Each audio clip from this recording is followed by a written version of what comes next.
birthday boy, ladies and gentlemen, James Muir.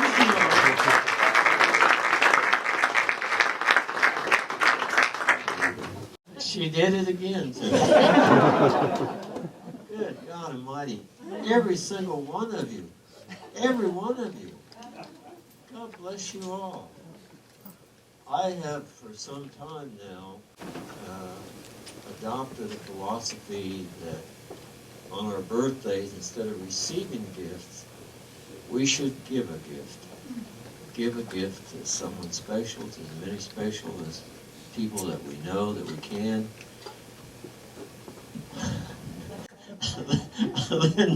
Linda beats me to it something fierce. I don't know what to tell you all, except thank you, thank you, thank you. And I don't know what you see in me, but I know what you see in her.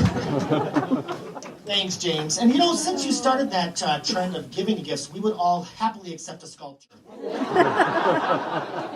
Just saying. It's your tradition. We've got a great way to start the show today because we're going to spend a little time roasting and celebrating and honoring James Muir. And Terry Franklin and Fred Shin have put together a great little ditty called Breakfast with James and Linda Muir. Please give them a nice warm welcome. Good morning, James, and happy birthday. Oh, yeah, you know, I've been thinking, and I do think a lot. We've known each other for 24 years, and we've been married 17 years. And I've been thinking, Linda, why don't you call me Jim?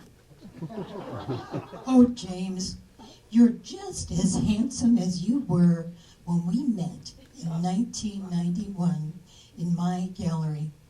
I was looking for a talented artist to represent, and you were looking for someone to take a ride on your stallion.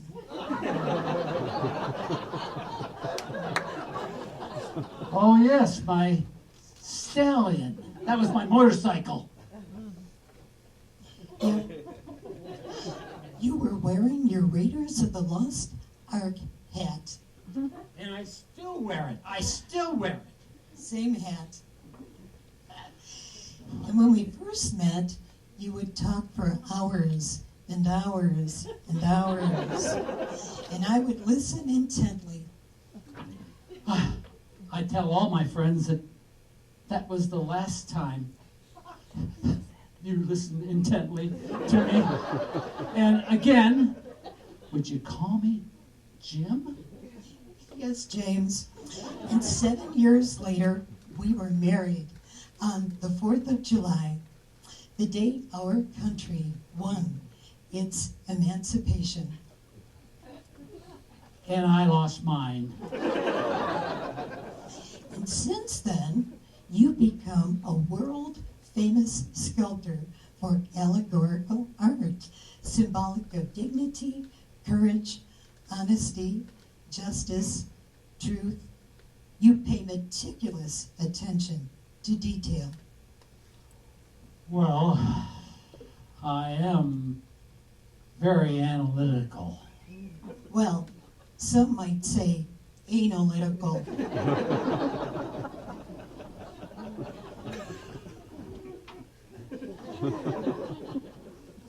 By the way, Linda, I had some thoughts the other day. Symbolic, of course. And I've been thinking, would you buy me some more clay? And I'm thinking, if I do more clay and more, did we ever get paid for that Texas A&M monument that we did? Yes, James.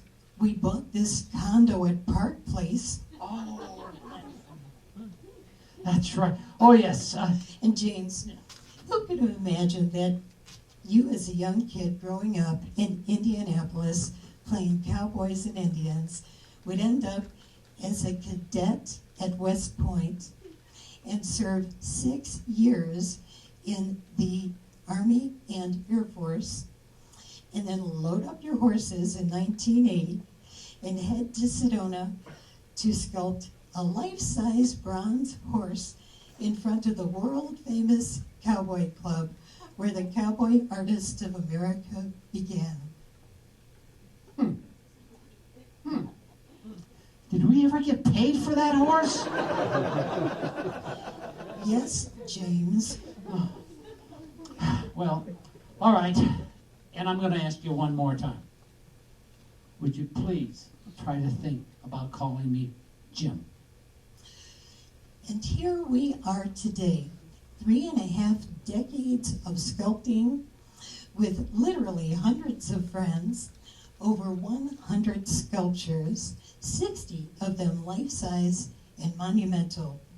And now you're commissioned to sculpt a crucifix for the Church of the Holy Cross. A crucifix at the Church of the Holy Cross? That's just about as allegorical as you can get. Do we ever get paid for it? You haven't sculpted it yet, James. That's right, I haven't. That's right. You know, Linda, I can't thank you enough for keeping me on track. Paying all the bills, helping me speak in public areas, giving me advice, doing things of great counsel, and of course your beautiful smile. Thank you. You know, I wouldn't have it any other way. Happy birthday, Jim. No, you can call me James. And at this time, I'd like to introduce the co-host for this afternoon's event, Linda Goldenstein, who represents James at the Goldenstein Gallery. Give a nice warm welcome to Linda.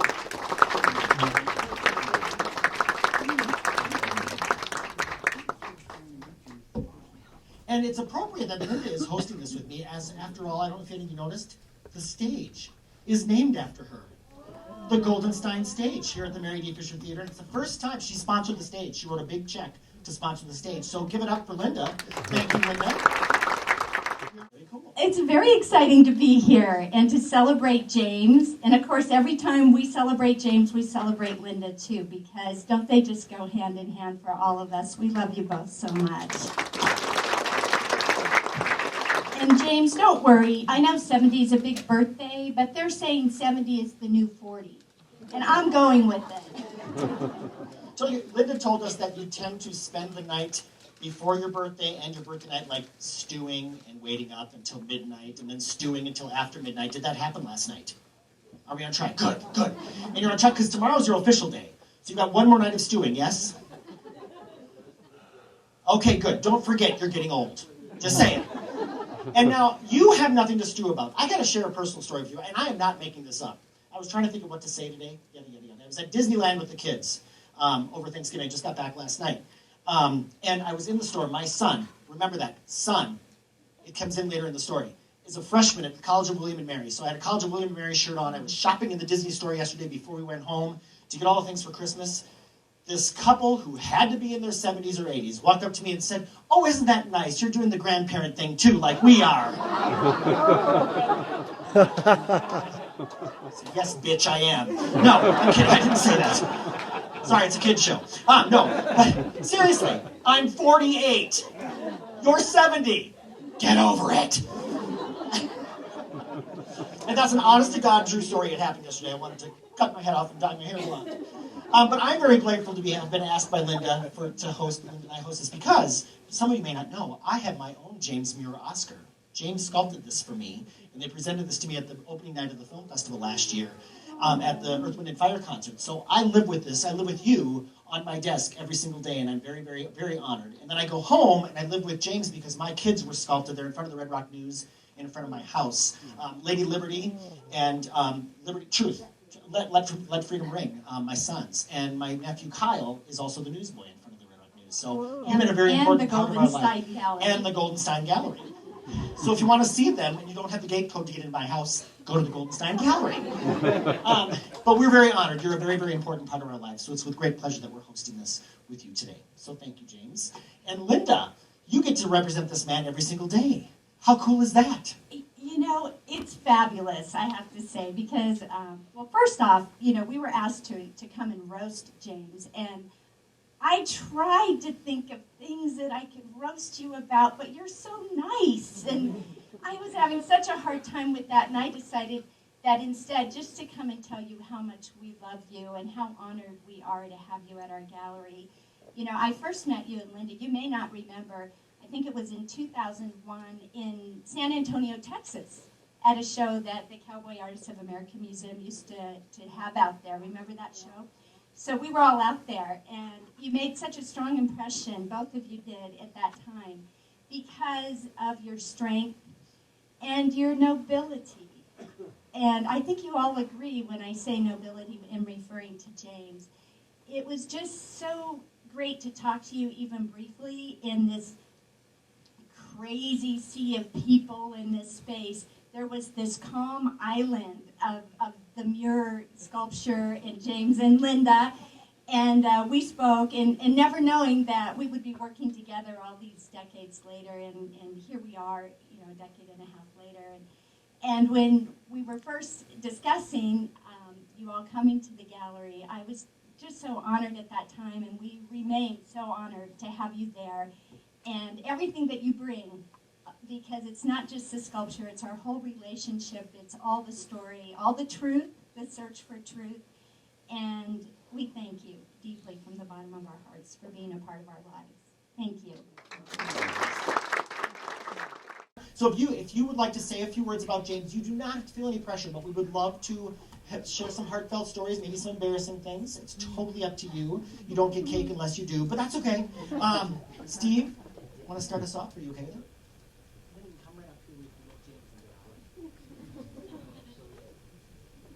Well, look at this wonderful crowd. Is everybody local here? No, good. Okay, a lot of local people. Well, we're from Phoenix, and you know, every time I go in for open heart surgery, I look at the caduceus, and I know that I'm going to come out of the surgery, you know, doing fine. So thank you for that. I have a problem, and I have to apologize because I received a letter that was sent to you, but it was sent to me to give to you and present to you, and I left it on Justice, sitting in the balcony. So I think it's sitting on the side with the feathers. So it's probably going to tip, you know. But so accept my apologies for that. I'm sorry about that.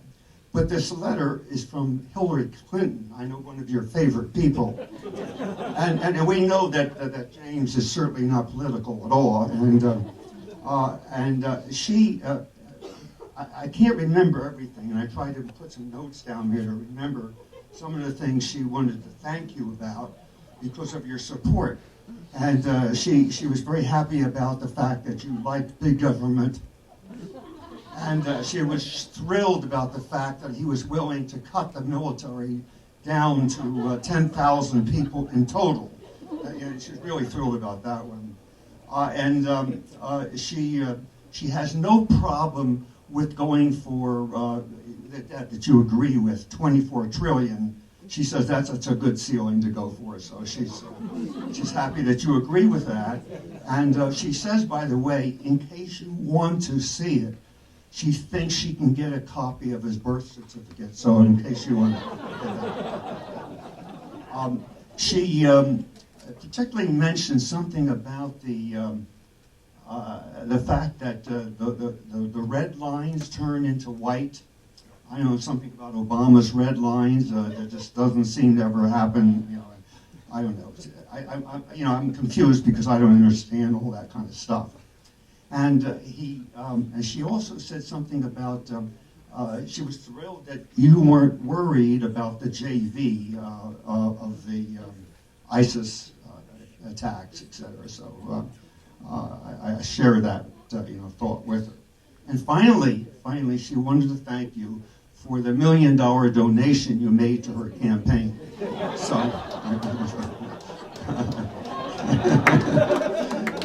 Anyway, that's all I can remember. And on behalf of Helen and I, who totally every day look around our home and see your art, and we enjoy it thoroughly. I can't tell you how much we enjoy it. And we love you, and we remember dancing at your wedding, and knowing that you were such a high electronic guy. I remember giving you that telephone patch cord. Yeah, right. I know you figured all that out.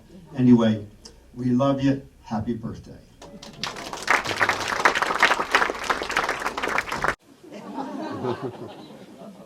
Happy birthday. You can stand up and hug me. That's all right.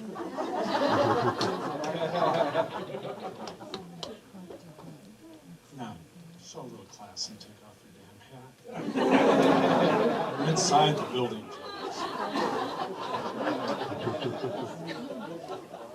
My name is John Kleinites. I work with the Maricopa County Sheriff's Office, and James did our tribute to those that have been killed in the line of duty that is sitting in front of the new Sheriff's Office building at 550 West Jackson. Yes, I work for Joe Arpaio. Please don't hold that against me. Not everybody.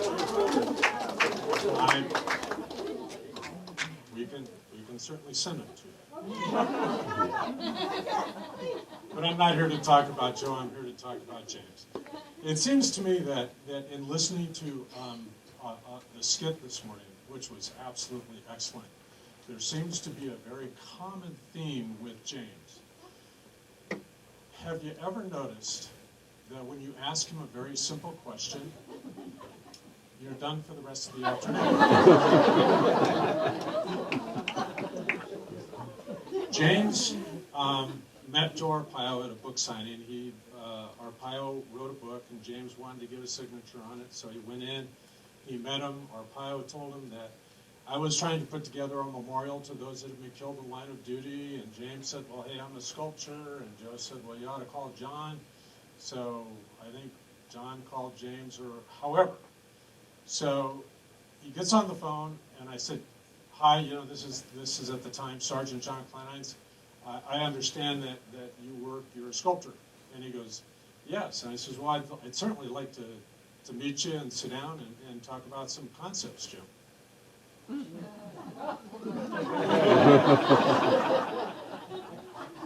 There's silence on the phone. It's James. Okay, I've been in law enforcement for 30 years, so my way of looking at life is a little bit different than yours. It is. It's based on what we grow up into.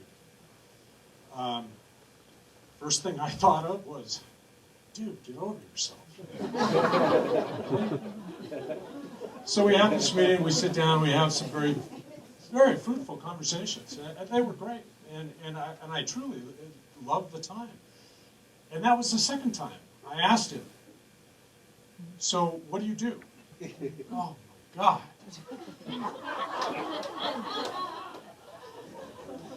So that started a relationship. Now James and I have been together through some very strong and very, very life-changing events, wouldn't you say?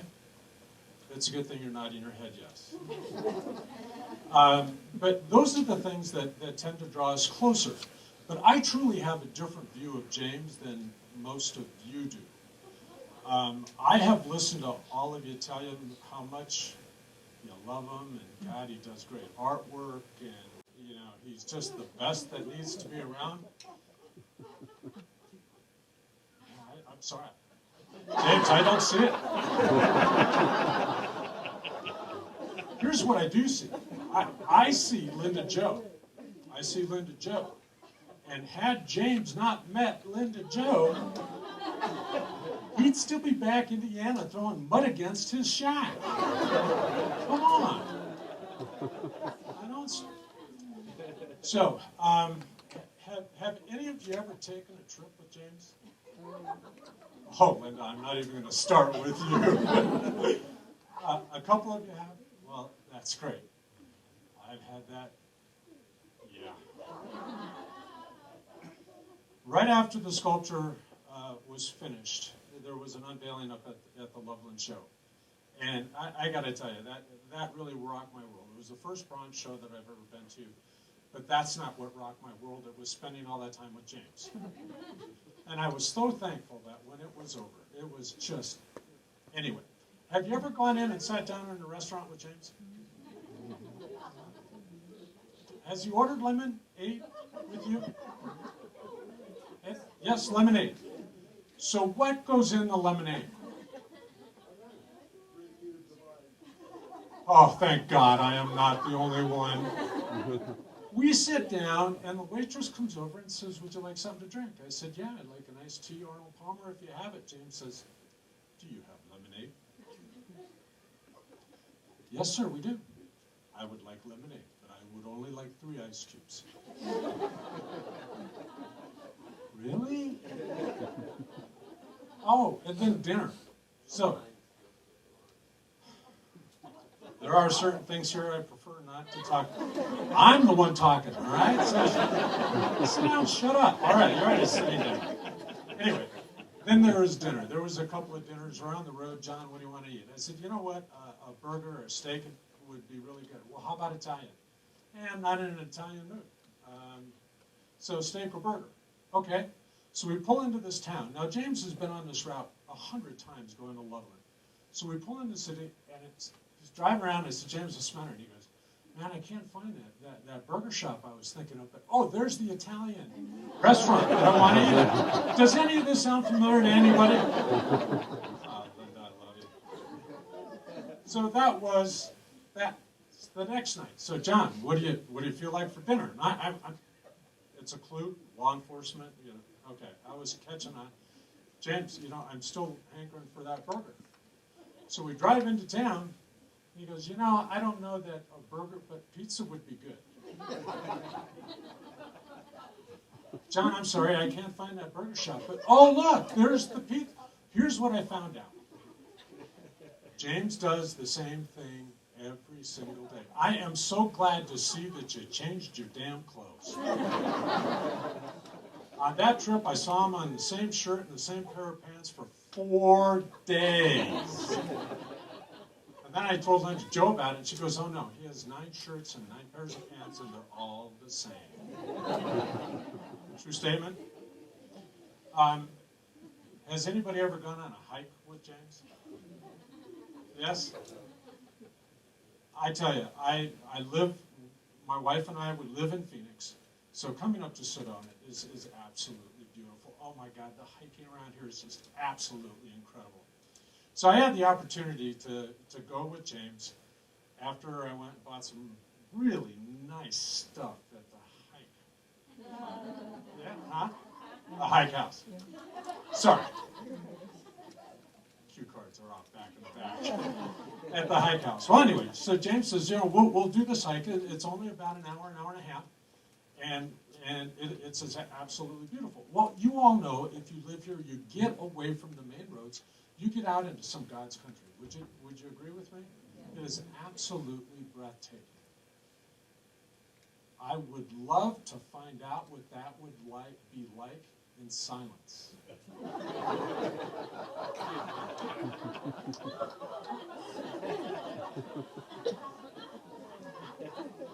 Yeah. The preparation was great. We walk across from his house, across the street. We start the hike, and that's when it starts. I feel like I'm at Disneyland, and I'm going on the Monsanto ride, and I've got a narrator sitting right behind me. And he didn't stop. And it kept on going, and we're walking down this path, and there's a .22 shell on the ground, and he bends over, and he picks it up. He tries to tell me the history of this .22 shell. And by God, John, that could have been something that could have been important somewhere in someone's important life. And you need to put that in your pocket. Are you kidding me? So, I did get silence. What hike was that? What's the name of the hike? So, the locals, that was Bell Rock, right?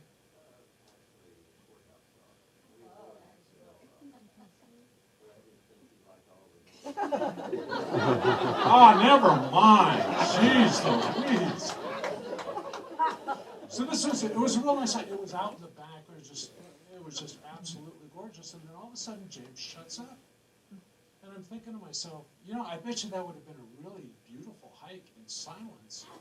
But too bad we're right next to the roadway. And that's when he chooses to stop talking. So I had to ask, James, really? Seriously? You're going to stop talking now? Now that we have cars and everything going by? Why? Are you referring to the fact that I talk too much? Oh, for the love of God, shut up! And sometimes, James, a conversation is just a conversation. I love you, but oh, for the love of God, happy birthday, James.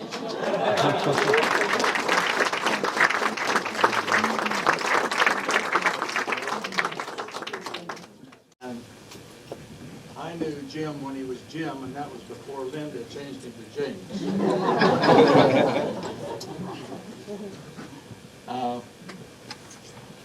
I met Jim at a garage sale at my house, and he had just sold an entire edition of a piece called Saving the Flag, and didn't have the means to produce it fast enough. And I've got a long history in bronze casting and foundry work, and so I hired on to help him out through that edition, and wound up staying a long time and purchasing his business from him, and so on and so on. And I want to say that the people that he had working with him, working for him, he had some of the most professional people that I've ever worked with. And I started in the foundry business when I was 18. And I'm a little bit older than that now. Each was a consummate professional. Kim Corey did waxes. Jeff Christensen made molds and made waxes. And it's very important in the casting industry to have things that are easily reproducible. Jeff made the waxes for Saving the Flag, and one time, just for grins, I weighed them, and out of 6 bases, they weighed within 1.5 pounds. So that really helps the people on down the line in their work as far as welding the pieces together and the patinas, because you're working with the same thickness of metal all the time. You don't have a lot of thin spots and thick spots. And anyhow, it was just really, really nice. And I wanted to say that to the people that I worked with there. It was great. Now I want to tell you a little story about going elk hunting. Uh-oh. I've always been a hunter, and we talked about such things around the foundry, and Jim's always been sort of thinking about his body and what he puts into it, and wild game, of course, is much better for you than beef with all of the preservatives and growth hormones and everything's shot into them. So we worked out a deal so he would get put in for elk and get drawn. Well, I believe it was his first big game hunt,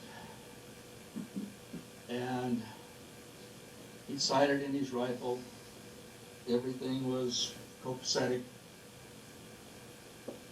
We went up into the woods, and something that happens very rarely, maybe once or twice in my life, we turned a corner, and from here to the wall were a half a dozen elk. I picked up my binoculars, looking at them to make sure that there weren't any spiked bulls in the thing, because Jim had a cow elk tag. Game and Fish frowns upon it if you shoot one of the males. You've got a female tag. I'm looking through the binoculars. Jim gets out of the pickup, and I'm waiting for the shot to ring out. And as I'm watching the elk, and of course from here to there, through binoculars, you can almost see their eyelashes. All of a sudden, as if drawn with a magnet, they looked in front of the pickup.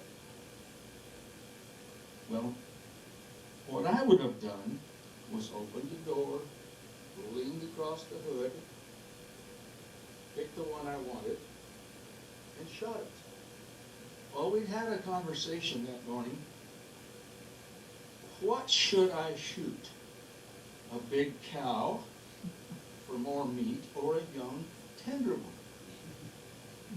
Well, Jim, you shoot the one that gives you the best opportunity, the best target. Well, all of these elk are looking in front of the pickup. So I look around, doors open, no Jim. And finally, in front of the pickup, I see him in his best combat infantry stance, putting a sneak on him.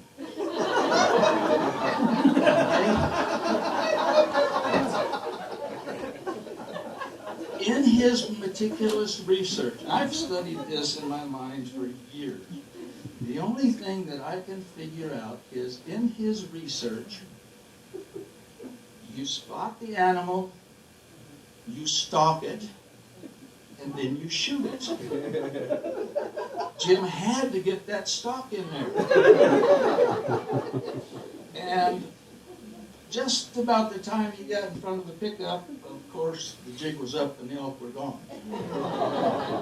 But he followed it to the letter. But we went home without an elk.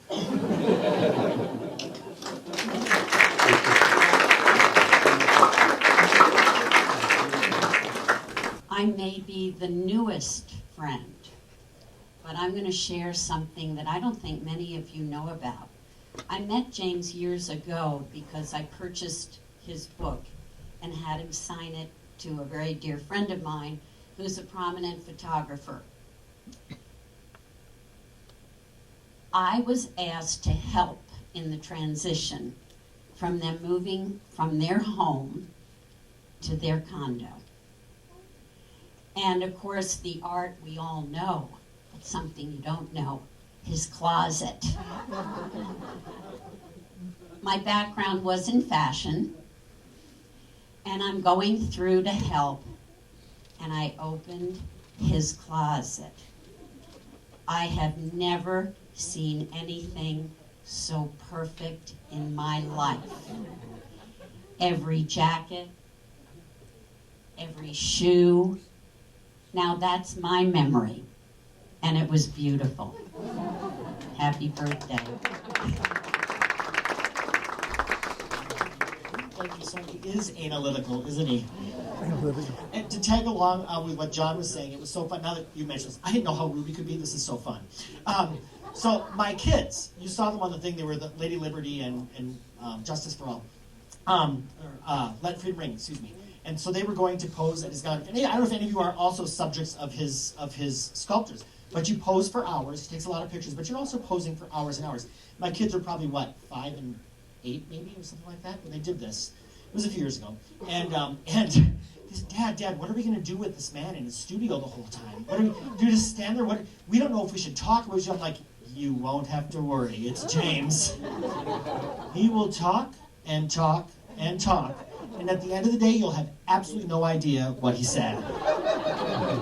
So, Kevin comes home, because one of the things that James is really good about when you do a sculpture with him, the kids got to add their own imprint to the sculpture. So my nephew Kyle got to initial the slingshot that's in the Newsboys thing. My son Kevin got to sign the little play sword. It was a little wooden sword that's on there, and got to put his initials on it. My daughter, I think, got to sign the plate from the Statue of Liberty. And so they were given these gifts when they were done with the shoot. So the model that he used for the bell, Liberty Bell, and the model that they used for the knife. And so Kevin was coming home. He's all excited. He was going to tell me all the symbolism that Mr. Muir told him was in the thing.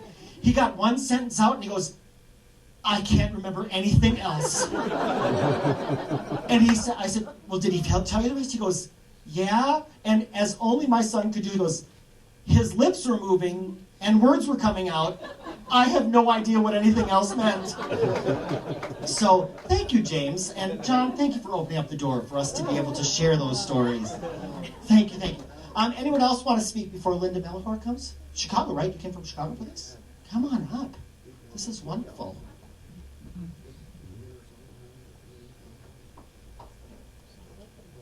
Thank you. I just didn't want to follow Mr. Kleinheim's, but I've done that before. I'm not doing it again. I know all of you say that James talks, but my first impression with James that we met a long years ago in Loveland, and my husband is like his stalker. And there are two peas in a pot once you get to know my husband. But I always said James was a box. He's very careful who he lets around him. And I want to say every single one of you that are here are so blessed that he's opened that box to let you in. Because the box that I was afraid, that, because it was like, oh my God, he's so distinguished. And he's so intelligent. You're right, that little boy, he talked to me. After I got through, I was like, God, don't ask me no questions. Because I couldn't answer them in history. I would just melt. Because I'm like, oh God, he's going to know I'm from Alabama and I'm stupid. And moved to Chicago. I mean, how stupid can you get? But that's why he's trying to get me to Sedona. So I'm learning from him. But the other thing is that box. James Muir is a box. Very careful. So if you get to open, he gets to open that box for you, and you get to peek in and walk in. Some of you, I'm sure, it's not like us. I wanted to crawl in that box with my husband to get so close to James Muir. And thank God we did fall into that box, and he let us stay. He closed the door, just like with all of you guys, and we're in that box. We are actually here to make fun of him. If you're meeting him on the street, you ain't gonna make fun of this dude until you go to dinner with him. Or you take a road trip. Because this is the fun thing. James Muir is not that, oh, I wonder who that is. He is hilarious when you get to know him. And it took a while to understand my funny things too. But James and Lauren are alike.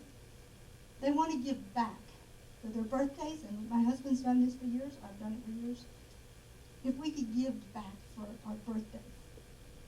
And James, I couldn't believe it. He does the same thing. So anyway, we were on a trip. Let me just tell you this one, how funny he is. So we were on the trip a couple weeks ago. And I thought it'd be nice with our guests, I'll give them pajamas and lounge clothes. And we were at the table every night. We were always doing something crazy. And so James is just, you never know what to get James. You only can get 3 colors for James. That's it. But somehow I go out of that box, and I just want to push my limit, So I did. But his closet's amazing, just like my husband's. Everything is like, they're military. And my husband is not military, believe me, he's not. But everything has to be in order and precise. And me, no, I'm not good like Linda. No, you see me coming, I'll figure it out. But the key thing is I have pajamas, and James and they were laughing like, oh, we'll just wear them to dinner tomorrow night. And I'm like, yeah, okay. Oh my God, they did. At this formal dinner, they come in with their pajamas on.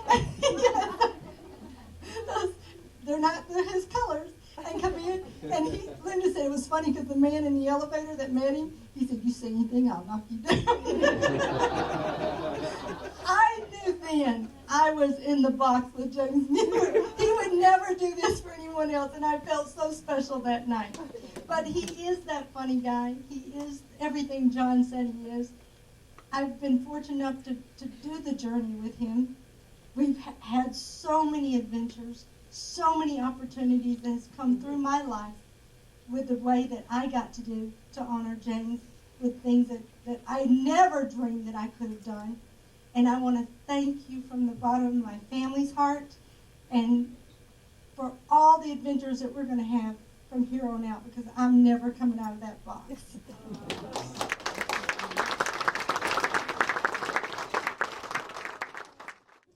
And I'm going to cry because I love him so much.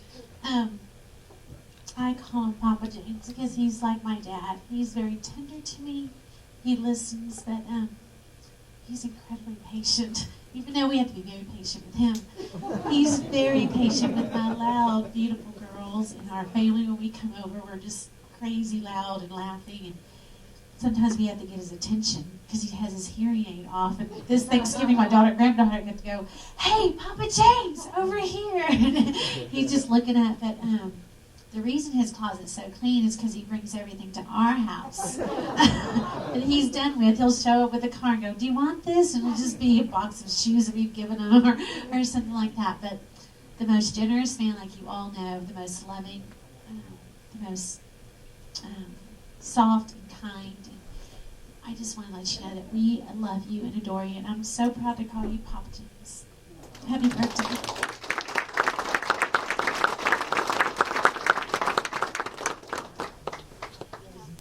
I think that I came into James's life probably about 5 years ago. James and I are brother-in-laws. And James means an awful lot to me. We have had some discussions, and we spent some time on the road driving from Foundries, Tucson, and everywhere. And of course, we get into conversations. And I love James's history. I love his knowledge of Western history. And one of my favorite is the John Singleton Mosby. I'm a Confederate. I have a Confederate background. And I'm a retired Army Sergeant Major. I was infantry, and I used some of John Singleton Mosby's tactics on operations in Vietnam. So when James and I get to talking, he has a lot of interest in military. And one day we were on the way to Preston, and the discussion came up about Custer. Now, Custer's not one of my favorite people.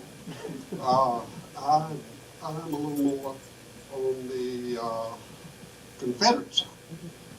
Well, James and I were discussing some tactics that took place at the Little Bighorn. And I'm going to make this kind of short, but it went on and on. But anyway, James and I were discussing this, and I told him about some things that I had interpreted that took place at the Little Bighorn. And James says, "No, I disagree with that. That didn't happen." I said, "Well, what I had to go on, I got a history. And out of the history books, and probably what you have." James says, "No, you don't understand. I was there." And I said, "End of the conversation." I can't argue with that. And, that really impressed me. James's work and my new family, I love.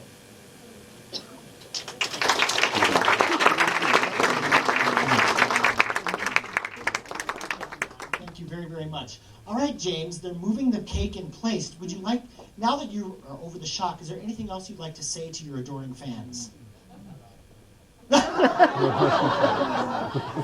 James, Tick tock, tick tock. It is a Monday. People are here in their lunch hour. we do have a time limit.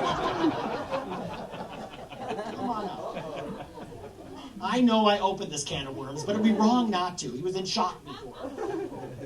I'll put my hat on. Where's John?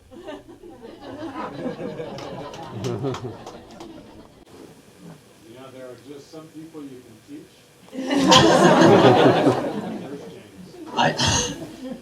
I really can't believe y'all came here. It reminds me of when Linda Jo had her little thank you party over at Barking Frog. And I was really touched and impressed by how she put into practice acknowledging the people that have meant so much in our lives. And this is part and parcel of it. She surprised me completely. I thought I was going to give a little spiel promoting the Sedona Art Museum. I didn't know it was going to be a trip down memory lane, verbally and seeing you all. And a lot of memories come up. Yes, David, thank you so much for reminding me of the Foundry. And Jeff, I see you there. Maria, you were dear in our lives when my kids were here. Susan, you're special. You're absolutely special. Susan worked with me, and I always make a distinction. I never say, so-and-so worked for me. They worked with me. Now, I held it together when we came in here and saw all you familiar faces, many of which I haven't seen for a long time. So I'll try to do my best altogether here. Also, for the benefit of time, I'll cut it short.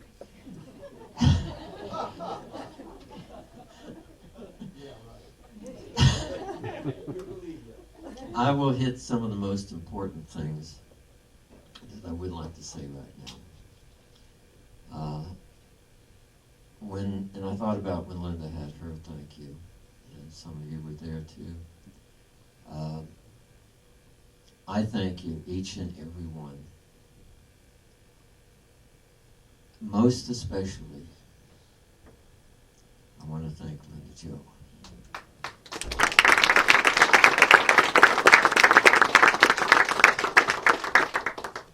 John, and one of the few things he said was right.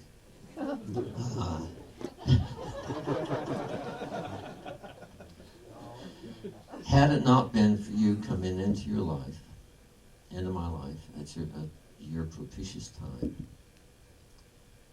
I would not have achieved all that I've been blessed with being able to achieve. Everything I have done is what we have done. And in front of all these dear friends, I want to thank you.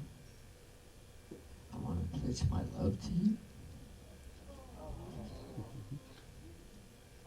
Now and forevermore. Thank you, thank you, and thank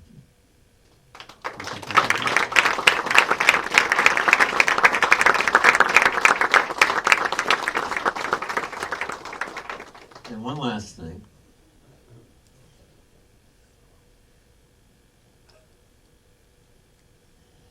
Y'all have been part of my life, each in your own special way. Scripture says that's given unto a man, a woman, 70 years. I've thought a lot about this as it's gotten closer and closer to 70 for me. I've tried to deny it, and what was described as stewing over it is probably, I prefer to think, ruminating over it.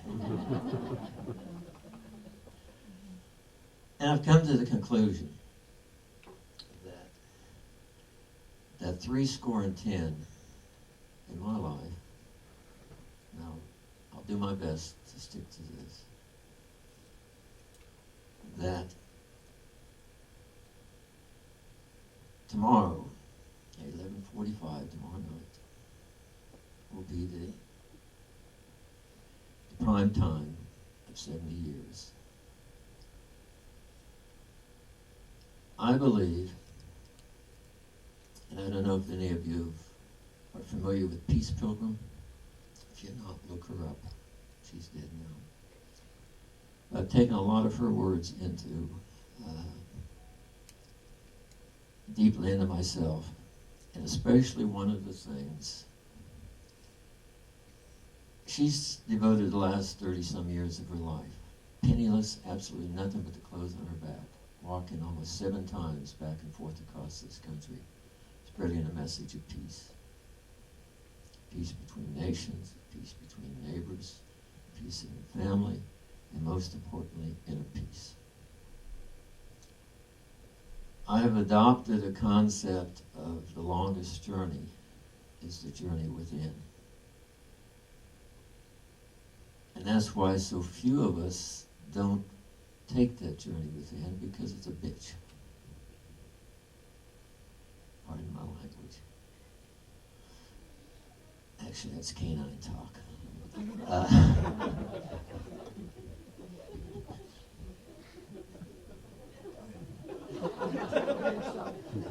I don't want you to think I'm always serious.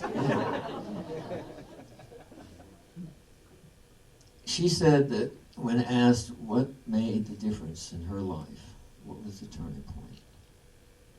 She said, when I died to myself. So I know today sounded pretty egotistical of me for the accomplishments and everything. I guess when you're an artist, when you're in a position of some power and sway over other people's perceptions and minds and thoughts, it's hard to do that without coming from a certain aspect of ego, our lower selves. So I boiled it all down to where, okay, I don't think I'm ready to physically die yet. But going back to the scripture, 70, that's 70. So officially tomorrow, I would like to announce my death.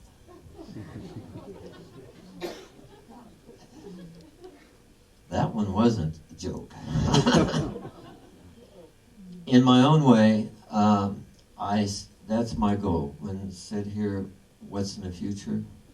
How do I continue doing what God has seen fit for me to be able to do through these hands and through this mind and sometimes through my mouth?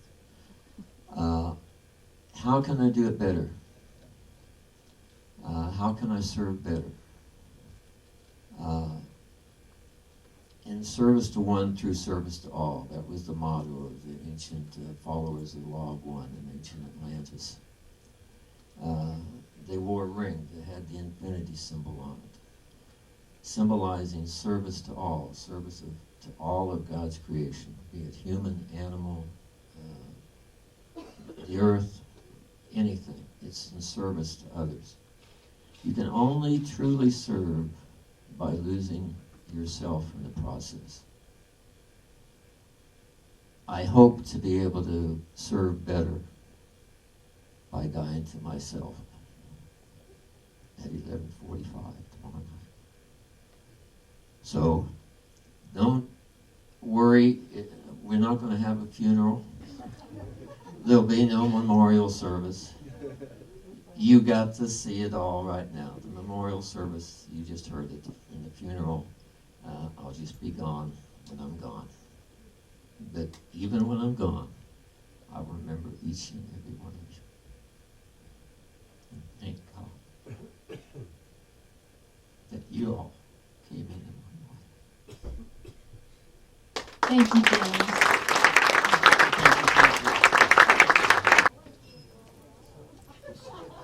Does anyone have a spare oxygen tank? Tony didn't need that. things lit. That was you guys. That could heat a small third world country. It could. Look at that. Happy birthday to you. Happy birthday to you. Happy birthday.